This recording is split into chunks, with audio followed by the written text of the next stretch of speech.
Welcome back to Chaos Corner.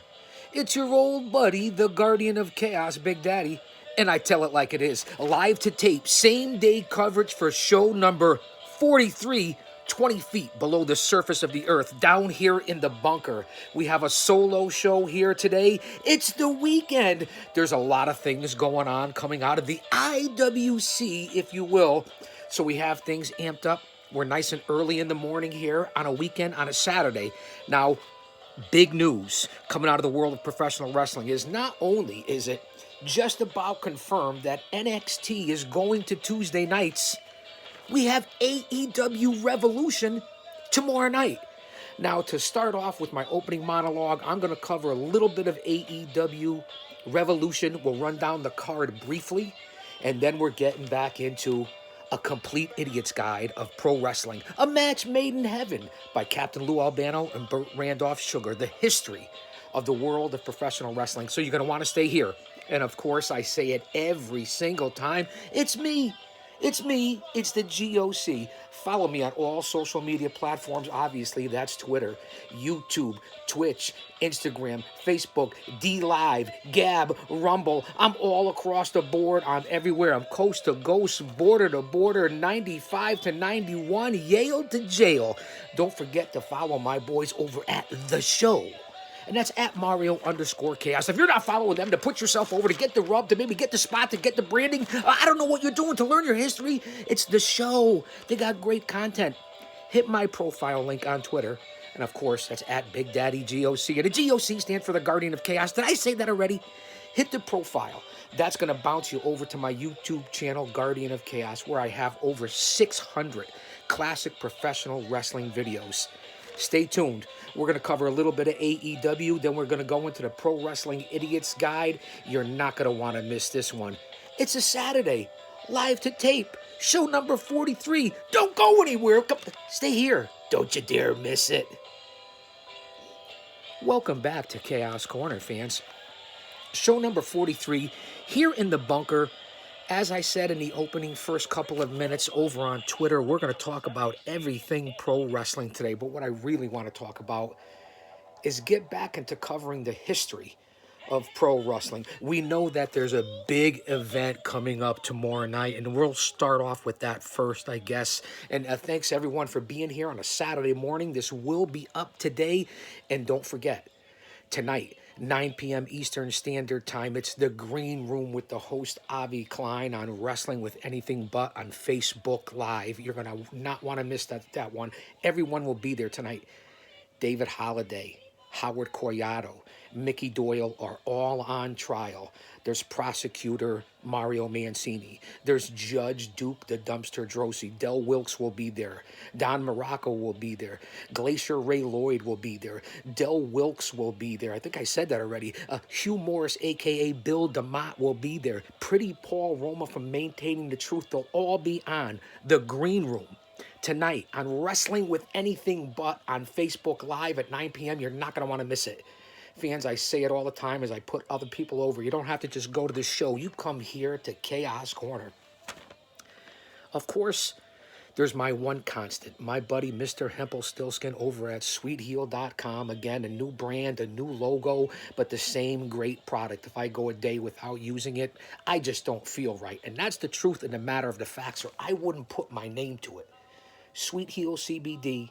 For all your CBD needs, go to sweetheel.com and hit up my buddy Mr. Hempel-Stilskin.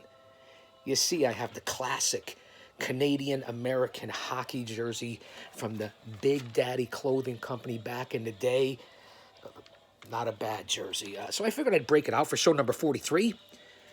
Fans, it's great that you're here. We're not even 5 minutes in. We'll try to keep this short, or I really want to get into the book, though. We have an interesting chapter to cover from a Pro Wrestling's Idiot's Guide. Again, written in 99, 2000, over 20 years ago. A book that applies to 50 years ago as well as it applies to 2021. Quickly, we're going to open up with, and I know I did it on the last show on 42. I'm going to open up here on show number 43. I'm going to open up and just briefly run down AEW Revolution. Fans, it may be the spectacle of the early part of 2021. we already covered on the last episode coming out of AEW Dynamite with Shaquille O'Neal and all the things happened and what Mox and with Kenny Omega and with MJF and the Young Bucks and it really is incredible what's happening in AEW as far as entertainment. So the buy-in tomorrow night is going to be Thunder Rosa and Riho against Dr. Britt Baker and Reba. So that's going to be tomorrow night. That ought to be, listen, 4 grapplers that are pretty damn good and one who I consider to be the future of AEW, and that would be one Thunder Rosa, the former NWA champion. Why she's not signed yet? I guess it's still contract. I said in the opening monologue, we know that NXT is moving to Tuesdays. We know Billy Corgan and Nick Aldis, the current NWA champion, has announced that the NWA is coming back at the end of the month on pay-per-view on Fight TV. Where does that leave Thunder Rosa? Where does she go? Where do her loyalties lie? There's a lot of speculation. Leave a comment in the comment section. Email me. Leave something in the inbox, and we'll read it right here live on Chaos Corner. Well, live to tape anyway. No script, no edit button, just a few notes. Nobody even here today. What you see is what you get, raw and to the point from the Guardian of Chaos. So that's the buy-in. And again, talking about Thunder Rosa and where I think she belongs in the lineup. But that's just my opinion. I watched a lot of the live streams the other night, especially the number one in the IWC with podcasters, and that would be JD from New York and Off the Script. I catch just about every one of his shows, and he's usually dead on. A lot of people say he's negative, he's aggressive, but he's dead balls on. JD from New York and Off the Script. And if you're not following him, I don't know what you're doing. And if you want a different take, go over and see Don Tony with Don Tony and Mish on Mondays, and then Don Tony on Dynamite. 2 guys from the area of the Northeast New England tri-state area that are really tuned into the business and the product and have been around, Don Tony since the middle 90s, and JD is the hottest product over the last 10 years and maybe heading to Sirius XM. So those are the guys that I follow. Listen, there's other great podcasters out there that I watch. I watch a litany of them if I was ever to run them down. But when I catch some of the live streams, and even my boys, Boogie Bentley and Yule and Comic Book Bob and Hollywood and Jill B. Pill over at the Wrestling Council, they put out a lot of good stuff on Thursday nights too. And of course, the whole bunch with Jake DeMarco and D. Welsh and the leader of the gang up there up north in Beantown, and that would be one Joe Cronin. So everyone has their little taste, and they put everybody out and put everybody over, and you take different snippets and you converse live with your ideas, and that's what you do here in the community. That's how you pave it forward, that's how you pay it forward, and that's how you stay relevant. So that's the way we get things done on Chaos Corner, and for the branding of it and the different people and their views, and you put it together. Now, I follow Meltzer, I follow the Torch, and I follow the Salo Monster, and I follow all the different guys, including guys like Kenny Bolin, and who, I was talking with him the other night on his show, or Jim Cornette, the Mortal Enemies. So let's not get into all that sidetrack stuff. Let's get on to the buy-in. We talked about it, Rosa and Rio against Dr. Baker and Reba. I got to believe that Britt Baker and Reba will win this match, setting up Rosa to go on into a singles championship, finish out her contract to NWA, or to do something with AEW. That's just my thought. So I'm going to give quick predictions here before we get on to the book. I really want to get on to a short part of the book. Miro, the former Rusev, who Miro supposedly has heat with Pat McAfee. I don't know how true that is. But Miro and Kip Sabian will be with the lovely Penelope Ford as they take on Orange Cassidy and Chuck Taylor, the best friends. Orange Cassidy, say no more. He was made by AEW. Now that's going to be a high-flying impact match between Sabian and Cassidy, and then throwing Chuck Taylor, who's got a good ground game, and then the power of Miro. If they don't separate Miro soon, or if they don't go over in this match, or if he loses to where you can get another storyline with Miro, I don't know where you're going with him in AEW, Tony Khan. I really don't. You got to find something for Miro. I think you have to break him away from Kip Sabian. It's okay for now, but he's not being used the right way. He's in great shape. He needs to be a singles competitor and move him into the heavyweight division and challenge for the title. That's what I see from Miro. That's what I want. The Face of the Revolution ladder match, they still haven't announced number 6. Now, maybe that will happen tonight on AEW Dark, because they have a special AEW Dark on YouTube tonight and that's going to give you the 6th competitor for the Face of Revolution ladder match. We already know Penta's in it, Murder Hawk, Lance Archer, Cody Rhodes, Scorpio Sky, Max Caster. Now the winner gets a shot at the TNT title for Darby. I don't think it'll be Darby and Cody again.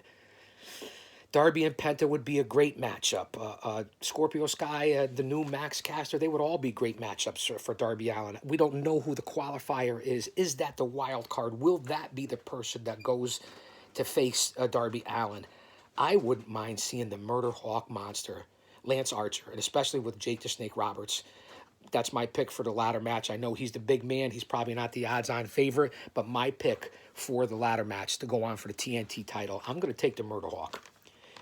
Paul White has a big announcement. It's been speculated by everybody on all those different podcasts and live chats that I talked about, including watching the guys over at Fightful, whether it be Matt Morgan or Rubenstein or the different guys, and even the New York City Demon Diva Isa is over on Fightful Wrestling. So I listen to all those different streams and get the different predictions of what the guys and gals in the community are saying. Even my buddy Drew Bedalia over there on his channel on SNE, and everyone's coming out predictions. People are saying Christian, Brock Lesnar, this one's under contract, that one's not under contract. I'm hearing Kurt Angle, CM Punk, you saw with the logo, all these different things. And, AEW better be careful, because now that you build it up, you better get somebody in here that's going to make a big impact. And someone's saying that it might even be the Big Show Paul White himself that says, I'm the one who's going to be here. Here's my choices. I say it's either going to be, listen, if it ends up being someone like a CM Punk or a Brock Lesnar, well, Vince, everybody right down the road here in Stamford, you better put your running shoes on, because AEW is coming for you. If it's one of those two. I think it's along the line, because he's been involved in podcasts and appearances and autograph sessions, maybe Kurt Angle or maybe the Big Show himself. So that's what you're hearing here on show number 43 from Chaos Corner. Those are my predictions, and we'll get back to this. So that's the big announcement for Paul White. We already know he's going to be on Monday nights with Shivani for the new YouTube program, Elevation. That's where I think they're going. Then we have Hikaru Shida and Mizunami for the Women's Championship. I think this will be a good match. Both ladies from the Rising Sun, both well-versed in the graphics and their talent and grappling in the ring. I have to go with Shida. I don't know where they're going to move going forward with this. Shida will retain the belt. That's just my opinion. Next, we have Big Party, Matt Hardy, and Hangman Page, who, if you were watching on Dynamite, they were on the bottom part of the show, the end of the show, and I was going to talk about the placement last episode, but I skipped over where they put everybody. They started off hot with Shaq and Jade, and we talked about that. So go review the last show, and you'll see what I was talking about. This is for the first quarter earnings for both men. Matt Hardy, Hangman Page, they better do something with Hangman Page also in AEW to bring his career back. I don't know what you're going to do with Matt. I don't know where this match is going. It's one of the least interested ones that I'm interested in, but it also has a lot of talent with two great guys in it. Where do they go with this? Where do you go with Page? Where do you go with Hardy as an agent? Does he stay on with Private Party? What do you do with Hangman, who's a loner? Keep him as a drunken cowboy in the bar? I mean, what do you do? I'm going to take Page in this one, and Hardy, you can always find something for him to do. He's multitasked, multifaceted, multi-character, and he could always meld in with someone else, but Hangman is a current talent that needs to be challenged and put forward in AEW, or you're wasting his talent. My prediction in the big money match, Hangman Page. Cage and Starks, Team Taz and Sting and Darby Allin in the street fight. I don't know where this one is going to go. It could go any way. I don't really have a prediction for this. You know it's going to be interference somehow, some way by Team Taz. Now, I said it on show number 42, if there's no one there to watch Darby and Sting's back in this street fight. I mean, it's a slender, crazy guy, stuntman, and Darby Allin, who's reckless, against a warrior legend hero who's 60, and Sting against a bunch of thugs. I mean, let's face it, who are beasts, young up-and-comers. Where do you go with this one? I'm not liking what's going to happen here. Something surprising has to come out of this match. I'm going to go with Sting and Darby Allin. Something's going to happen underhanded. Disqualification, something's got to happen in that one. So that's in the street fight. Then, of course, you have the Casino Battle Royal, and I didn't cover all the tag teams. From Bear Country to Pac and Phoenix, to Dark Order, Private Party, Butcher and the Blade, Santana and Ortiz. I mean, it's going to be off the hook. The Seidel brothers. There's a lot of teams that I didn't mention that are going to be in that Battle Royal. So that ought to be interesting in itself. My prediction for the Battle Royal, I've been saying it online. A lot of people are picking Pride and Powerful, whatever you want to call them, Santana and Ortiz, LA and X. I like that pick. Me personally, I've been on record saying Pac and Phoenix, although they're a new team. I don't see it being someone like Bear Country or Dark Order. But would it be a big surprise if Private Party won? This is going to be a tough one, and it's going to be pure chaos in the middle of the ring tomorrow night for AEW Revolution. That is going to be a tough one.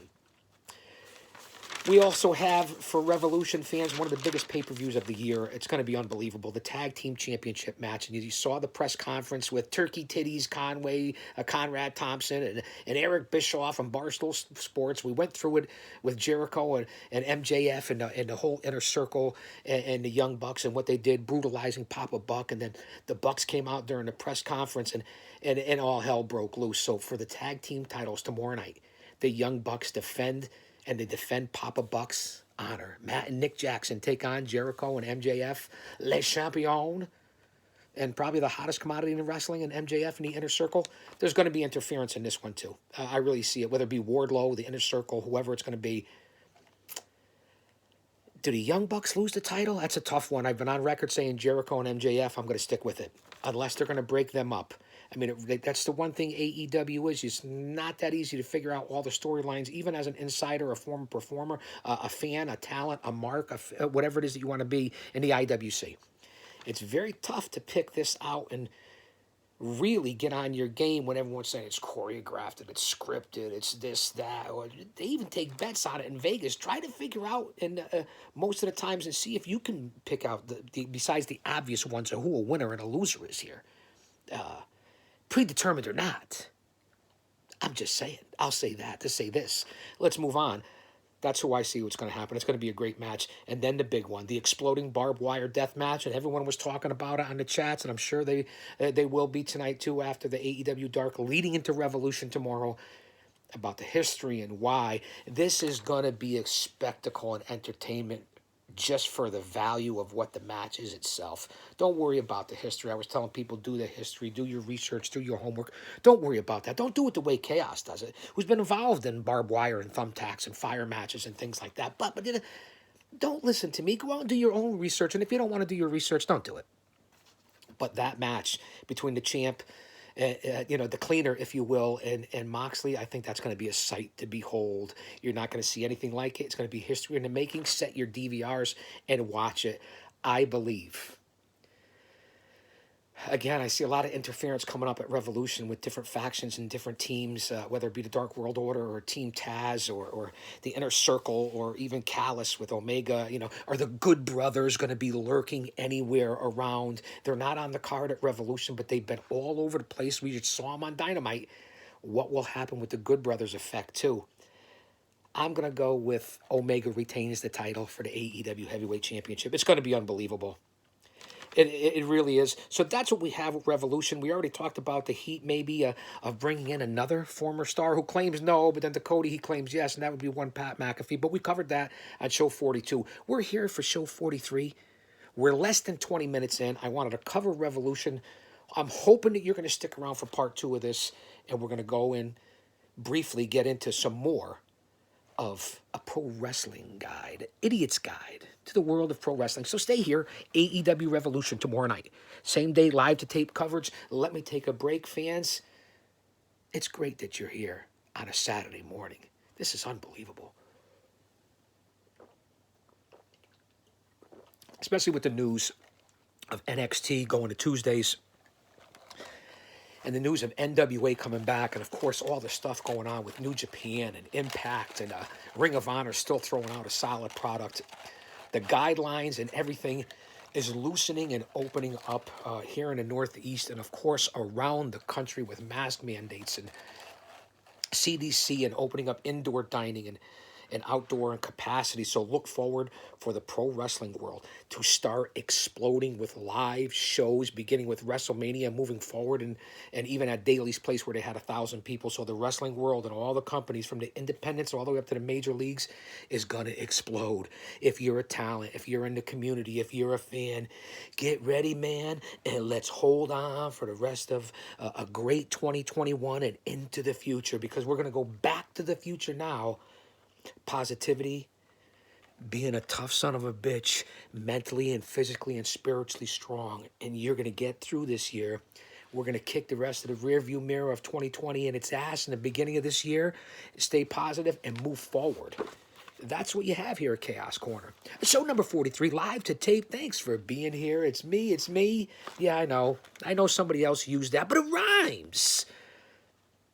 Here we go. Fans, we're going to jump right into it. We are in the crazy world called pro wrestling. We're in Chapter 4, Smoke and Mirrors. And again, I implore you, I've been saying it now, last 4 or 5 episodes, we're banging them out almost on a daily, semi-daily basis here, Put the notification on, get us in the algorithm, hit the like button, the not like button, whatever it is that you want to do, but you're going to be notified. You're going to want to be notified when I'm on air. Here it is, fans. Let me show it again. This is what we're in the middle of, and we're going to drop some knowledge. And once again, as I always say here from Chaos Corner, let's get right into this.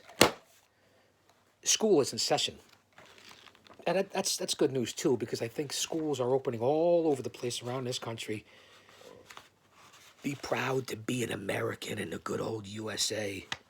And no matter who you are, what you look like, what you believe in, what your skin color is, be proud to be who you are. All right? Don't apologize for anything unless you're an asshole. That's a different story. All right, so we left off show number 42.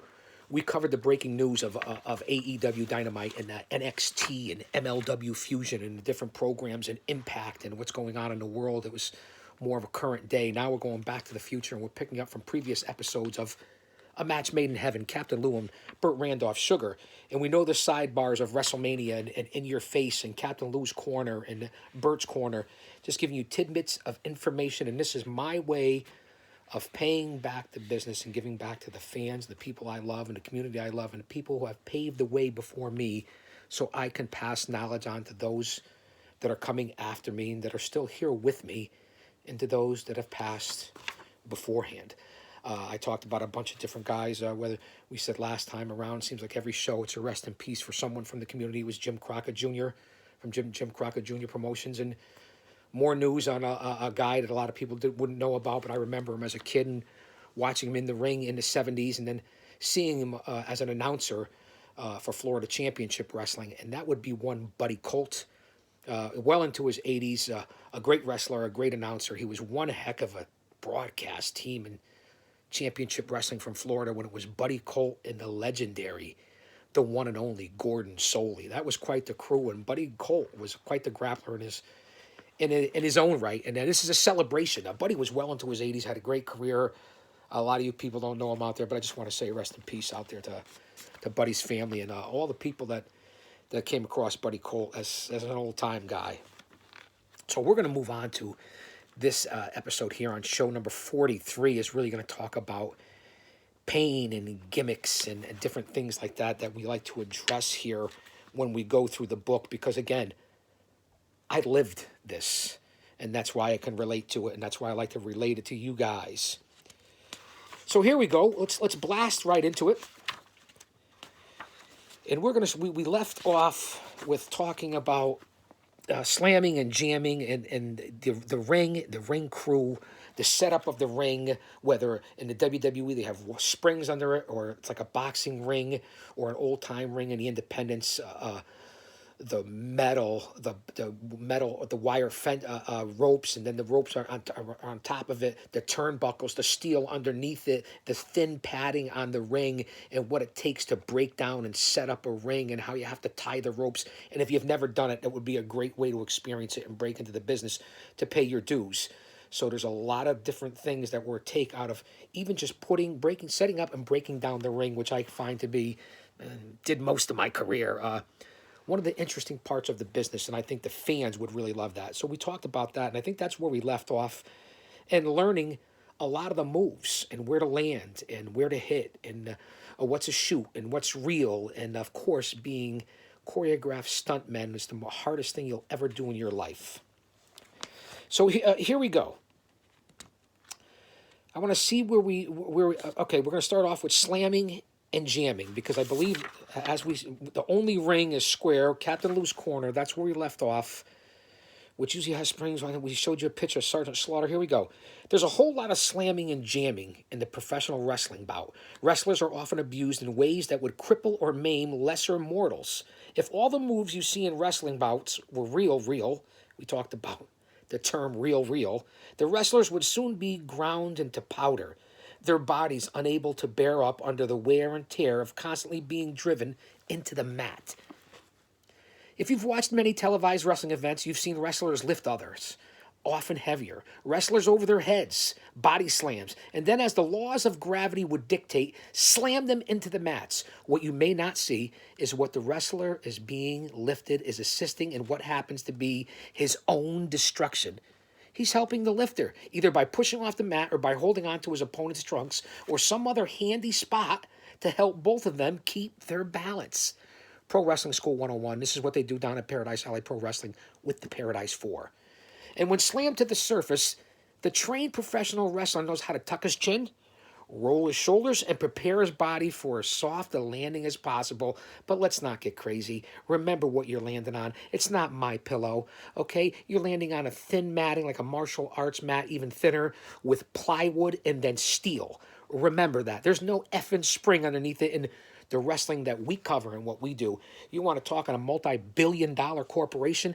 Yeah, I guess so, but I can't speak for that because I don't work for the WWE. I think that's a well-known fact. So remember that before you start judging and jumping on about the world of professional wrestling in the ring. Get there too early to an indie show or even a bigger show and see what it takes to put up a ring and break it down. Hang around, learn. That's what the business is all about.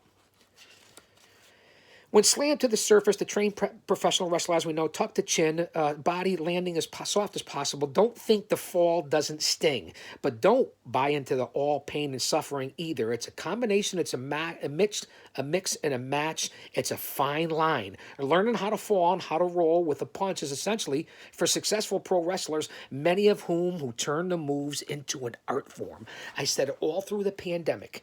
Pro wrestlers, not only are they the most accomplished athletes you could imagine, they're artists, they're performers. It's like being on stage with the physical athleticism of an athlete and a stuntman. It's all combined, and that's why I consider pro wrestling to be storytelling, an art form, mixed with a physical balance and athleticism like no other, and the ability to absorb punishment with no outcome. That's what pro wrestling is. The outcome doesn't matter. Who wins and loses doesn't matter. It's about the story, the psychology, getting the crowd up and down and telling the story.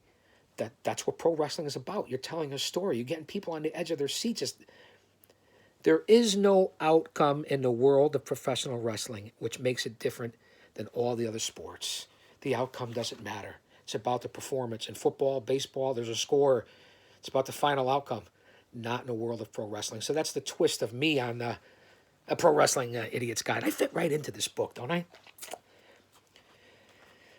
So as we know, learning how to fall and how to roll, like we said, with a punch is essential for pro wrestling. Again, you have to hit the punch. I'm going to clock you. I'm going to hit you.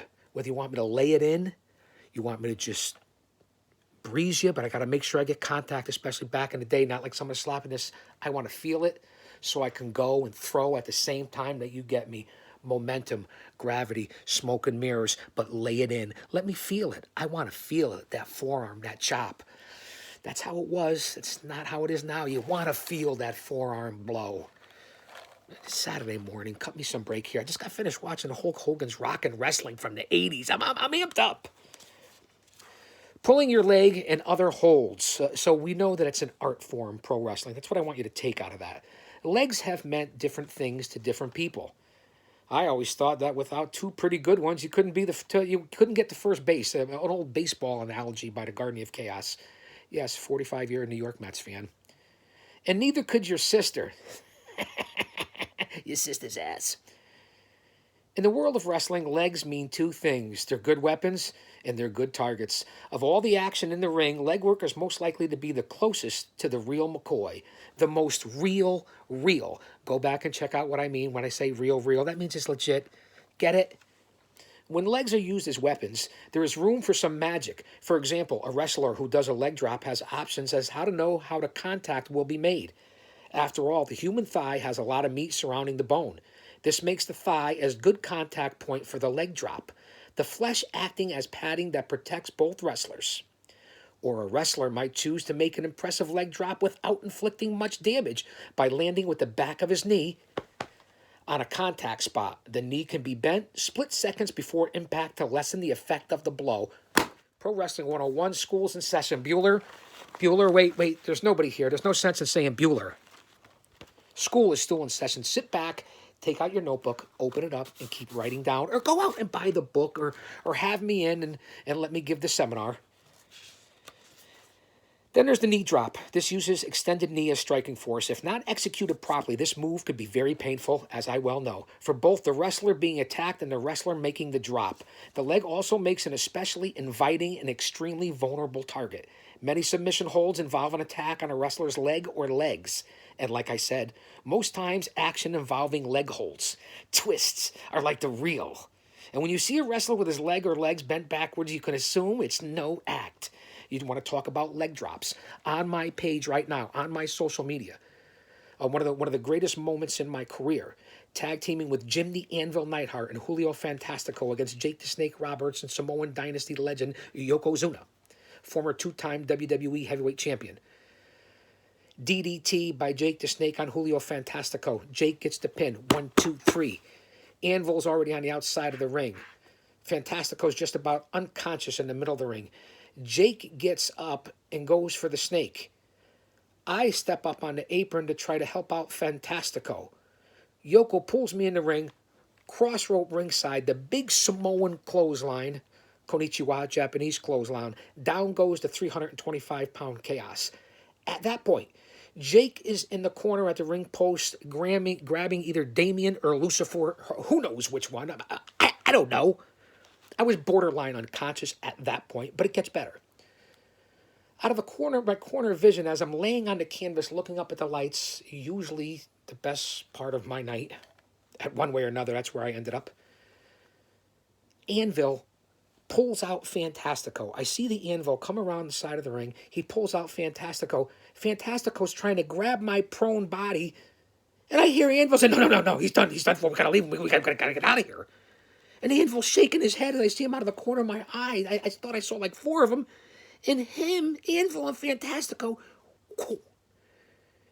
Before I could think, I hear a rumble. The ring is bouncing. And remember, there's no spring in this ring. I look, 1, 2, 3 steps. At the last second, I just call groggy. Here comes the 660-pound Yokozuna with the leg drop as I'm laying in the middle of the ring, right across my chest and throat. Now, you see I have no neck here at 230 pounds. I was 325, 330 back then. Nearly decapitated me. We, like a basketball, bounced in the ring. And you know what? For as much as I felt the force and the pressure, like if someone was giving you body compressions, it was one of the softest things I've ever felt from the former two-time WWE heavyweight champion, one of the best big men of the 70s, 80s, 90s of all time. Rest his soul, from the Samoan Dynasty. That just goes to show you of what we're talking about here. And then I'll finish the story. Well-known, fans, I've talked about it before. After that, can barely breathe again, nowhere around. Yoko rolls off to the side. I don't know if I heard bonsai or something like that. All I know is I couldn't hear myself think, barely breathing, eyes half closed, because the crowd popped. I thought maybe there was a fire evacuation in the arena. And then I felt the slithery, snaky, wet moist, heat-seeking moisture missile. Don't go there. And it went around my neck. It was slimy. It was hot. It was thick. And I was like, I didn't know. I didn't know what it was. Come to find out, as I could barely open up my eyes because I saw it right in front of me. I felt it, and the crowd's going crazy.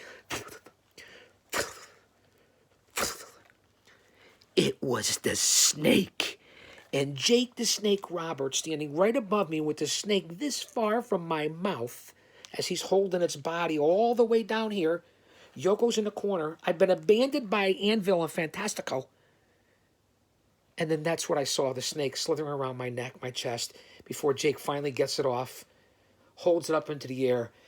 They slide out of the ring, and my prone body's in there, and eventually I make my way back to the dressing room with the security or whoever it was that helped me, the referees, the fans. I don't know at that point. So I just wanted to relay that personal connection. That's what you get here on Chaos Corner. 35 minutes in, show number 43, live to tape. Gotta put this back on. Same day coverage. A little creepy crawly on that one. I like snakes. No offense. That's my friend Mario Mancini. I think he had the snake thrown at him too. 84 to 92. Yeah. Mario's Corner. It's a work, baby. It's a joke. I love him. I love everybody. Back to the task at hand. We were talking about the knee drop there, and you see how it correlates there and how we can get off. And while we're dealing with the lower half of the anatomy, let's not forget kicks. Some wrestlers in modern pro wrestling get their kicks out of kicks, although purists and defenders of old-time scientific wrestling believe they have no place in wrestling. And this was over 20 years ago. Here we are in 2021, and it's all kicks, to where I heard across my timeline and breaking last night that Vince McMahon is ordering the banning of the kick in the WWE. Can somebody out there comment as I adjust the chains of life here at Chaos Corner on what Vince McMahon said yesterday about banning the leg kick in the WWE? No more slaps. That would be something to behold. But do you see the relevance of then to now, and now, with Vince saying this, he's trying to do anything. But I will say this, if you've noticed something about the stock, and if you've noticed something about the WWE, they had over 1.1 million people for the opening of Shaquille O'Neal segment on AEW. They stayed around 950,000 for the first hour. Blew everybody away. SmackDown's ratings have been consistently around 2 million, although that's not great. Raw's has been low. NXT's the worst. One thing about the WWE, the money and the stock continue to rise and rise and rise some more. Let me wrap this even closer around my neck and around how we are here in the country. And it's unbelievable how the WWE continues to make money throughout all of this. Win, lose, or draw. AEW is going to catch the product, but you'll never connect or catch the financial behemoth. Just a private sidebar here on Chaos Corner. So we're talking about the kicks. Let's go to sidebar body slam. If a 300-pound wrestler like yours truly lands on another wrestler's stomach or arm or an extended knee, the effect could be devastating. Still, it's a frequently used move. The key to executing it properly is to manage a near miss like those used for a closed fist punch a la in Hollywood. One wrong move, decapitated, paralyzed, done. Your career, your family, perhaps forever. I'll read it again.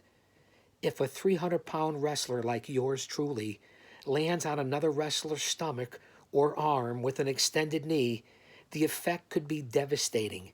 Still, it's frequently used move even today. The key to executing it properly is to manage a near miss like those used for a closed fist. I wanted to really get that home to you.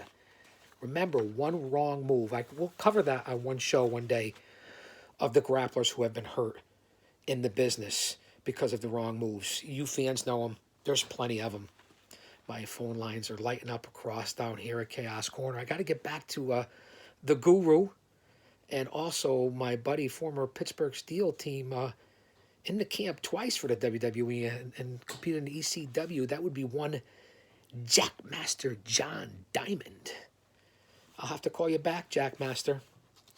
Everyone can surely agree that a full-powered kick can be, as they say, detrimental to one's health. But a truly professional wrestler can control it, ending the move with a near miss, which is all but impossible to see in a live bout, but plain to see in a televised match. Another way of minimizing the damage done by a powerful-looking kick is to use the inside or arch portion of the boot, not the toe of the foot. This reduces the risk and the inevitable pain. Kicking with the inside of the foot takes the power out of the kick, and at the last second, remember the flat to the flat rule. It looks real because it's real, except the sound or the impact is exaggerated. Experienced wrestlers know where to accurately place their kicks to avoid real damage to the opponent. Let me give you an example. Kicking someone in a kneecap could result in a painful and cripple and career-ending injury. We talked about that. But kicking the knee from the side won't do much damage when the kicker and his opponent are working together. In tandem, if you will. There's plenty of give and take to the side of the knee, which is not the case with the frontal attack of the knee. We know that from martial arts and UFC. And remember, wrestlers work together to prevent career-ending injuries. Let me say it again. And remember, wrestlers work together to prevent career-ending injuries. After all, they're in the same profession, the same union, which there isn't, so to speak. No union. No, wasn't then, wasn't back then, wasn't ever. Who knows? Finally, well-placed kicks are always to the fleshy parts of the body, like the thigh, which is well padded. Kicks to other parts of the anatomy vary in safety.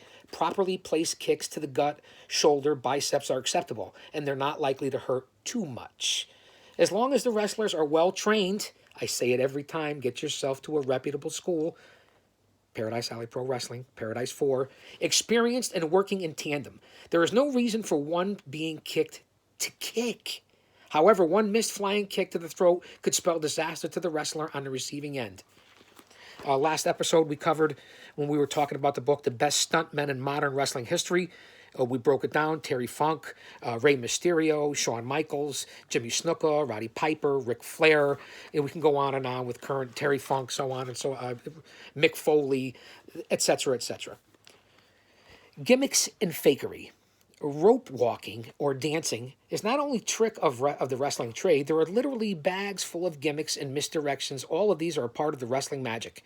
Let me tell you about the first time I became aware of gimmickry in wrestling. And it wasn't in a real wrestling bout.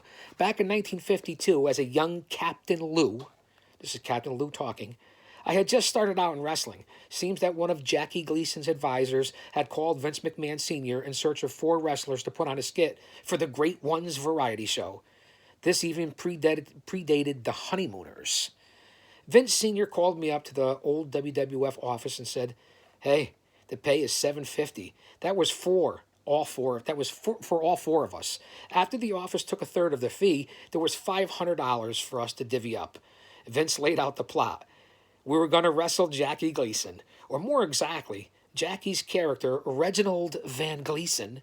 And so the 4 of us, me, Tony Altomari, Skull Murphy, and Arnold Skolin, showed up on the Ed Sullivan Theater in Manhattan to do the skit. And all of us, and Gleason told all of us, "Gentlemen, if I get hurt, the skit's off." Let me say that in Jackie Gleason's voice. "Gentlemen, if I get hurt, the skit's off. Hamana, hamana, hamana. Pow, zoom, to the moon, baby." Jackie Gleason, Captain Lou Albano, Tough Tony Altomori, Arnold Skolin, and Skull Murphy in Manhattan on the Ed Sullivan Theater. You can't make it up. Talk about history. This is what I enjoy here. Fans, if you don't like this part, if you want to learn it, I applaud you. If you don't, you can change the channel. If you want to relive it, this is classic stuff and entertainment. You won't find other podcasters or variety shows, TV, radio, otherwise internet, covering the stuff that I'm going to cover here on Chaos Corner. Gives me chills talking about the history of this. I love it. Pardon me. No halls. Last time you guys broke my stones. Oh, Daddy, do you have to have the halls in there while you're talking and trying to read and relate to us? So I backed it up a little bit. So, even though we're getting ready to, what is it, this weekend, we're going to spring ahead as opposed to perfect timing, fall back. We do not fall back. We are past that. We are now, if I'm not mistaken, this weekend is spring ahead at 45 minutes here. Let's spring ahead on Chaos Corner. Wow, the honeymooners. That's where we were. Unbelievable chills. And again, I'll go back later on sometime this weekend, and I'll even check out those episodes. They're available on YouTube. So Gleason says, gentlemen, if I get hurt, the skit's off. So we made up our minds then and there to make sure nothing happened to Jackie Gleason. The skit called for Skull and me to face off with Arnold and Jackie, with Tony acting as the referee. After the introductions, we had me as the monk and Jackie as the legendary wrestler Reginald Van Gleason III. Gleason came on stage in a Turkish sedan chair carried by 4 beautiful girls and surrounded by midgets, with him waving to his fans like a potential candidate. Picture that one. I saw that episode. Unbelievable. Archives. After the sedan chair had been put down ringside by his 4 carriers, Gleason got off and stood there for a second, clothed in a leopard loincloth. Truth to tell, although he was dressed like Tarzan, he looked more like Jane to me, if you know what I mean. The old cocktail wiener. I'm not saying nothing against Jackie. I'm saying what Captain Lou said. Who am I to judge anybody? I mean, what? It's all about symmetry. It's about the mirror. It's about your waist size as composed to you get that. It's all an optical illusion, is what Captain Lou is saying. Now the bout started. Gleason pulls out a can opener that he had stashed in his trunks and uses it to unscrew the turnbuckle, out of which he pulls a bottle of vodka. He takes a swig, then walks over and hits me. Following the script, I fly out of the ring. He then takes a shot at my partner, who also flies out of the ring. He looks at his partner, Arnie, who goes over to shake hands with him for a job well done. Boom! And he hits Arnold too, sending him flying out of the ring. And when I say flew, I mean we were all attached to harnesses. They had us flying around like Peter Pan. What an episode with Jackie Gleason, Altamora, Arnie, Captain Lou. Classic stuff here. Now, I just didn't mean to say that regular... where was I in this? So we got that. They had them all flying around there. Go back and check that out on Jackie Gleason, what Captain Lou's talking about here. I want to talk about... And these days, we're going to get on to something different here after that story. That story really had me going. We got plenty of time. 47 minutes in here. We're going to go with something I want to call, and what the book breaks down here is, and we'll talk about the wrestler and the gimmick. Remember our time frame. We're back to the future. This is 20 years ago. So you get it. Hidden gimmicks. What a story about Gleason, Albano, Altamari, and Arnie.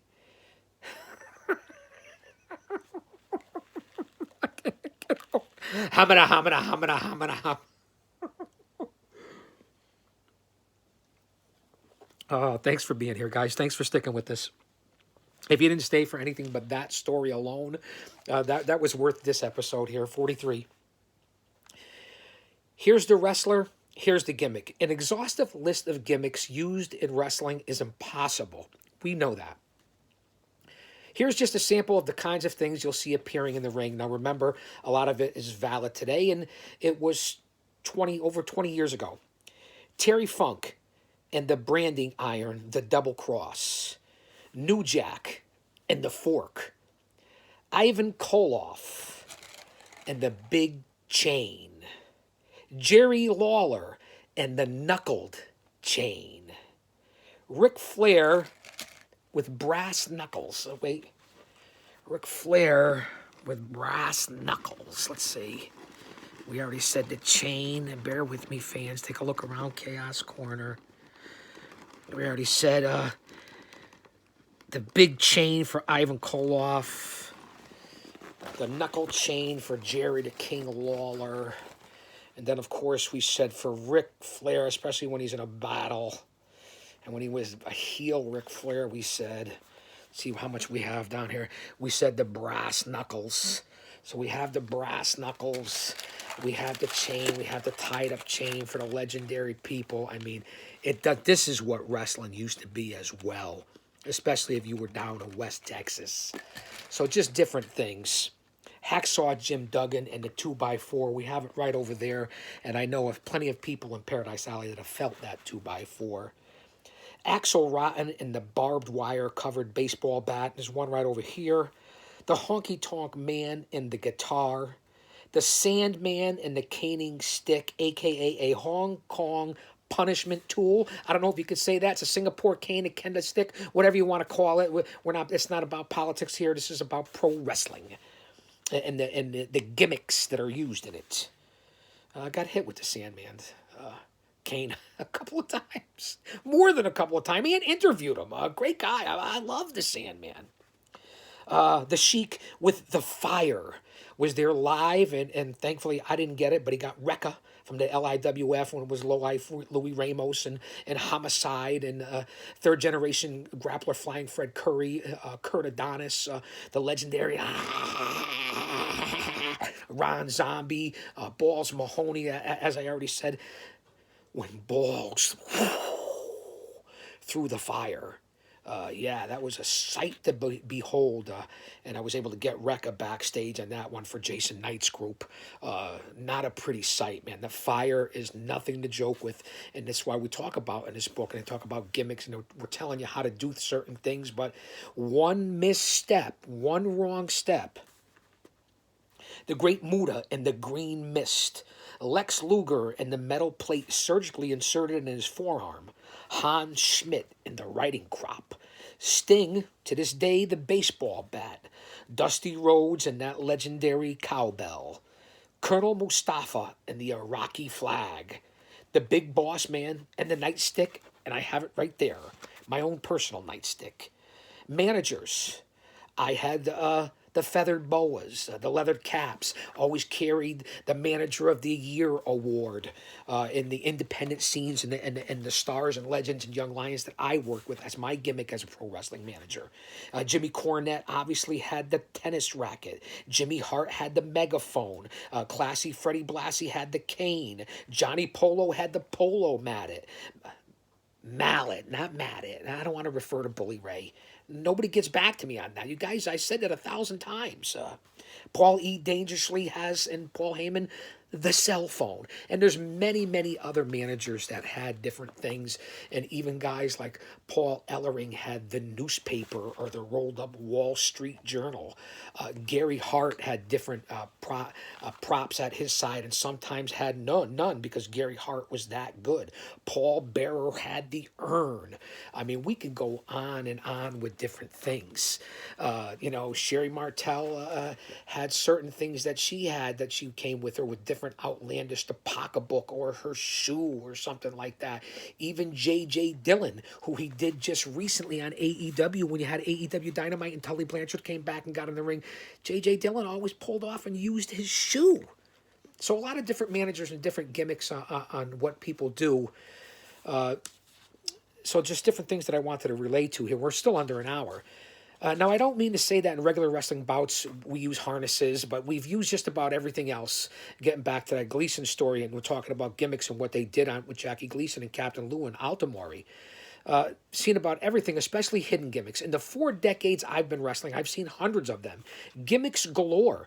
Dr. X used to hide a piece of metal in his mask to make his headbutts all the more effective. Harry Finkelstein brought a piece of soap into the ring for rubbing into his opponent's eyes. Chief Chuakai secreted sheets of sandpaper studded with carpet tacks on his trunks. Count Dracula carried a hidden bottle labeled chloroform. Killer Tim Brooks, God rest his soul, wore heavy objects in his elbow pad. Toru Tanaka, the professor, snuck salt into the ring. Fidel Castro brought in fish hooks. Mario Galento managed to sneak rolls of pennies past the referee's inspection. The list goes on forever. I mean, it's amazing how much storage space you could find in a pair of wrestling trunks, and especially if you're not filling out the trunks in some guys' cases. I'm just saying. I got a little crazy there. Sometimes the gimmicks are more obvious. Johnny Case, Nikolai Volkov would enter the ring with a large leather padded log to use on their opponents. Now remember, we're going back to the future. We're going back over 20 years ago. We started this book in the early 19th century, into the 30s and the 40s, and the explosion of television into the 50s, and then what they did through the 70s and the golden era, the second or third golden era of the 80s, and the explosion of WrestleManias and gimmicks and the exposure of the business and kayfabe and its association with the carnies and all the different things of shooters and hookers and so on and so forth, and promoters and carnies. That's what we've been covering and talking about here. So remember the time frame when we get into the book of different things. No matter where you come in on the show here, you might come in 20 minutes in or 35 minutes in or 55 minutes in to what we're doing here. We talked about Nikolai Volkov. I personally favored using a 2x4 to inflict punishment on my opponents. Each of these gimmicks brought the fans into the act, inciting them to shout to the referee where foreign objects were hidden. That's the whole point, of course. If I was ever caught, I would just tell the ref that it wasn't a foreign object at all, but brought right here in the good old USA, and the gimmicks never ever maimed or crippled an opponent. That was part of the magic. Gimmicks gone wrong. Sometimes, however, things could go wrong, like the Marlo Galento was wrestling Billy Hines. This is history, fans. Galento had grabbed Hines in the headlock and pulled his roll of pennies out there, pulled out his roll of hiding pennies to use in the mugging. The penny roll hit Hines and cut him above the eye, requiring at least 15 stitches to close the bloody wound. And again, there's different typos that I see in here, so bear with me in my reading. I am a college graduate. Best 7 years of my life. I don't know what you guys are talking about. And again, to the points of stories that I told you, whether it was with John Diamond or Ron Zombie or the 10-man barbed wire match, or things that I did myself when it comes to accidents and mistakes, like I busted Diamond's head open with Superfly Jimmy Snuka, 3, 4, 5 staples, different things with Bull Dread, who had thumbtacks throughout his whole face, and lowlife Louis Ramos, and with Homicide and Jason, and using the forks, and sometimes going a little too crazy or a little too over. And you see the different and ugly stories that have happened, even to guys like Hannibal and Abdul the Butcher, and the list goes on and on and on, even to the legendary New Jack stories. I mean, we could talk about a podcast on that in itself. So foreign objects, gimmicks, and agreeing to let other people do it and not doing things safely and smartly. Guys, use your heads out there, please.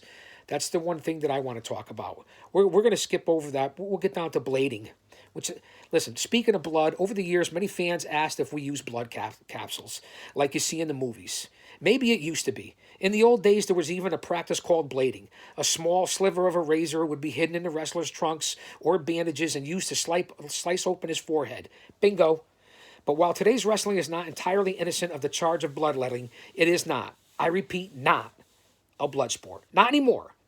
At any rate, especially in these days of diseases that can be transmitted through blood, not like boxing. Blading means using a piece of razor to open a cut and get the blood flowing. Wrestlers often did this to themselves during a match in the early days of wrestling.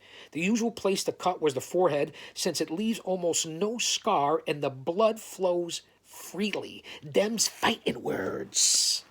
Take it from someone who knows and been involved with guys like Michael Zane and Zombie and Abyss, and the list goes on and on and on. Jason Knight, Balls Mahoney, Public Enemy, the Dudley Boys. I mean, a lot of the ECW influence in there. Tough Tony DeVito, Giant Diamond. I mean, just a lot of bloodletting. I'll even show you a blading photo here.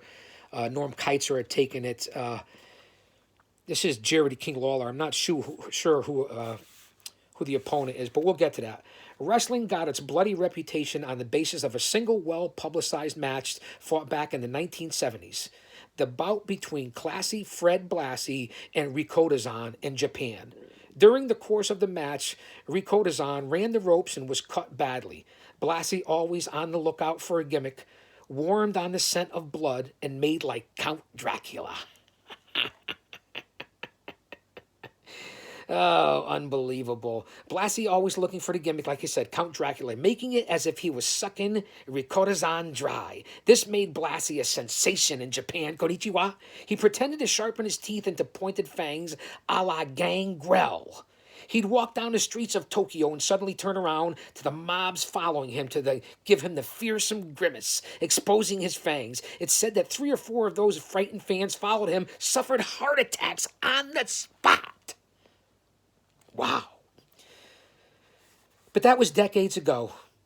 Today, wrestling fans has so many things going on for it, it doesn't need to excite the bloodlust of its fans to prove that the action is spontaneous. You want to see blood today? Go to a hockey game. And they don't even do that anymore. Wrestlers, their managers, and especially promoters are well aware of the importance that sound effects have in matches.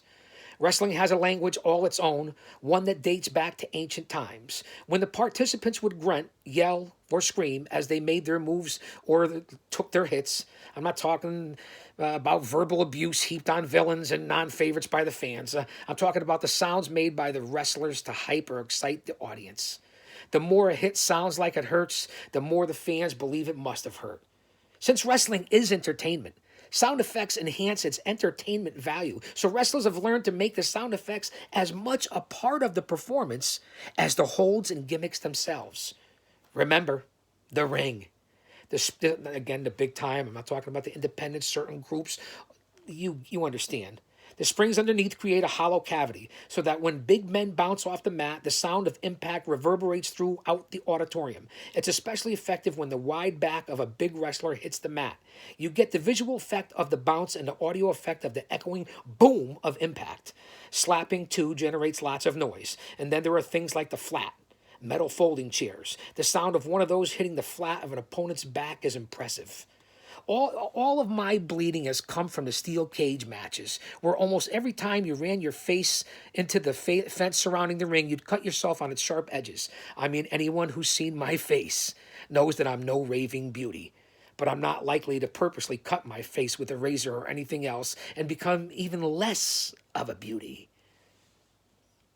A la Captain Lou.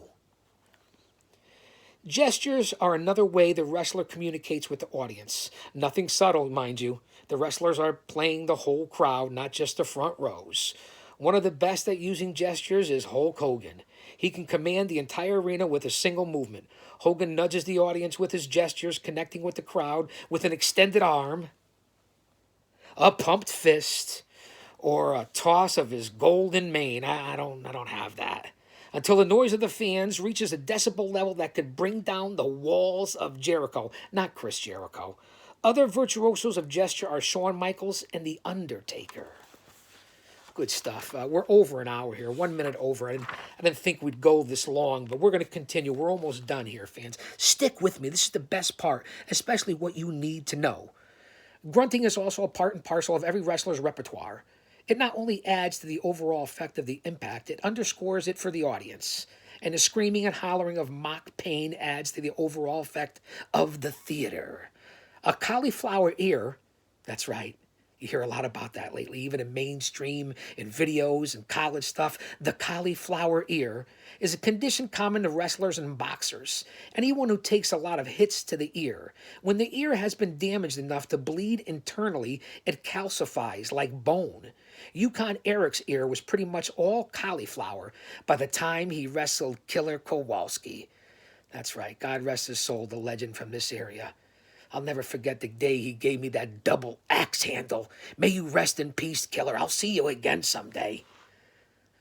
I think Killer was, in his late 70s when he gave me the double axe handle. He still kicked my ass.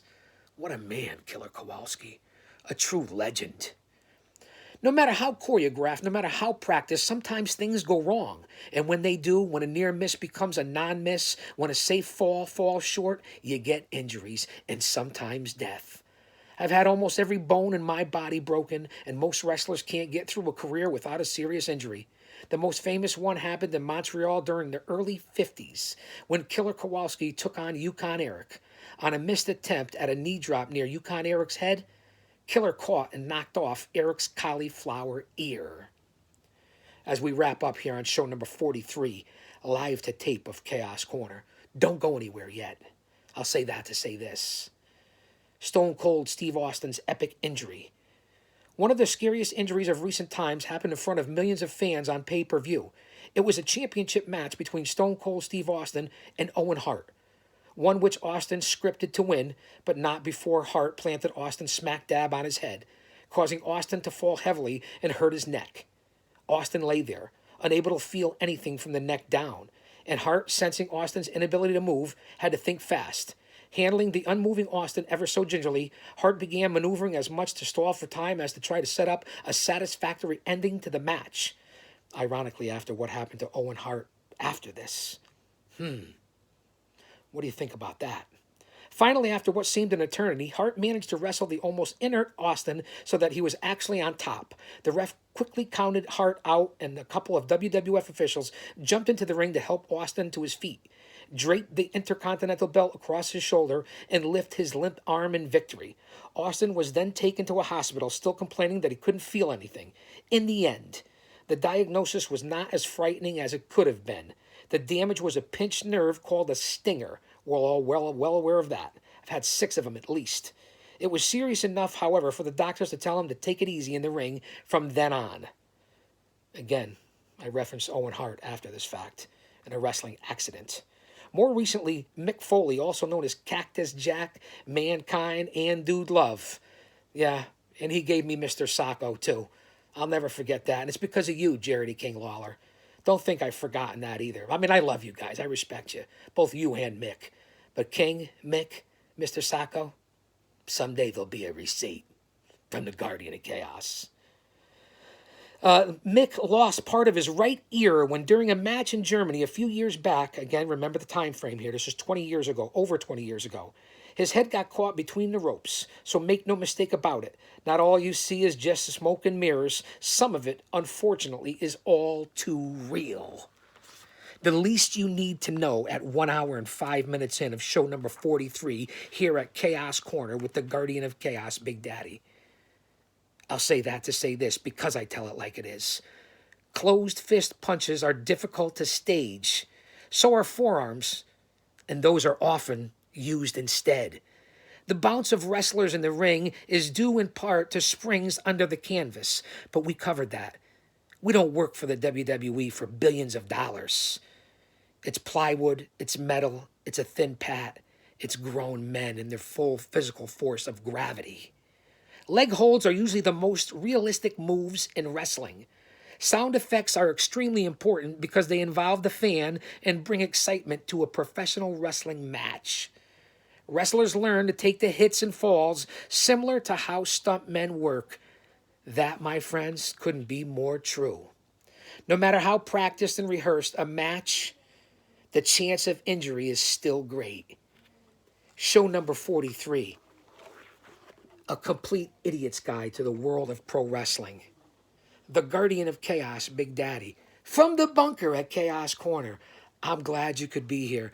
I'll be back. And don't forget, tomorrow night, AEW Revolution.